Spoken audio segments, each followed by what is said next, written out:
Dito tayo mga Q sa bandang likuran ng Aklan Polytechnic College. Ayan no. Ayan po yung nasusunog ngayon na eskwelahan ng Aklan Polytechnic College. Ayan mga media man dito guys. Ayan no.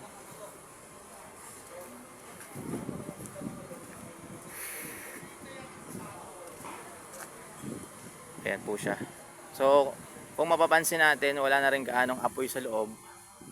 Ayan, kiniklearing na lang ng mga Bureau of Fire, mga Q, yung loob ng Aklan Polytechnic College.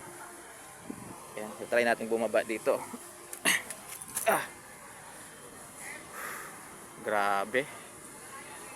Sunog talaga yung loob mga Q. Ayan.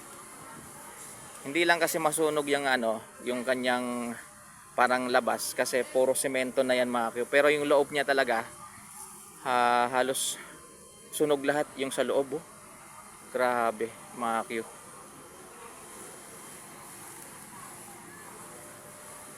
Hindi ko pa alam mga Q kung ano talaga yung totoong dahilan kung ba't nasunog tong Aklan Polytechnic College mga Q.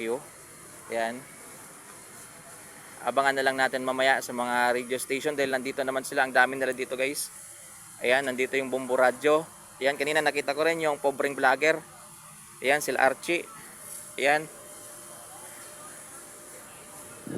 Ayan o. Binobomba pa rin ang tubig mga Q ng mga bumbero. Ayan o. Ayan. Para talaga yung mga apoy. Para matanggal talaga mga Q. Kasi yung iba may mga may mga usok pa. Ayan, lumakas na yung ulan mga Q. Ayun, andun pala yung mga media oh. Sumisilong kasi umulan mga Q. Grabe. Tagal na to guys, yung Aklan Polytechnic College. Ayan. Ang tagal na to. Silong muna tayo guys dito. Ayan, may kubo. Silong muna tayo.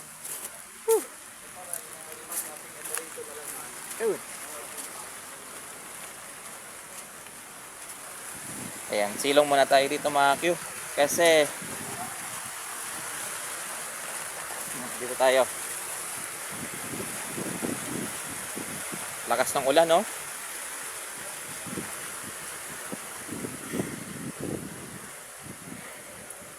Nagpahirap kasi dito mga Q sa mga bumbero kasi sumabay pa yung yung lakas ng hangin. Mga Q, kita niyo naman yung usok, ayan no. Ayan, kasi sobrang lakas talaga ng hangin, mga Q.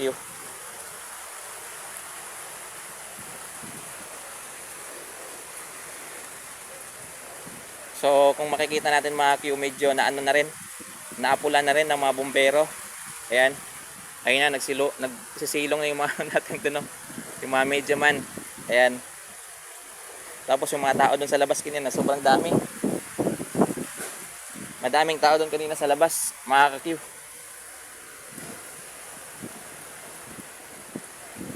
Buti na lang umulan, no? Kahit papaano makakatulong sa sa pag-apulan ng mga kung yung natitira pang apoy sa loob.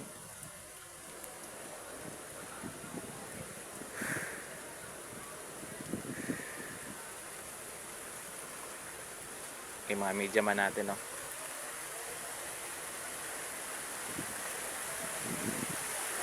Grabe, lakas ng ulan, no? Woo!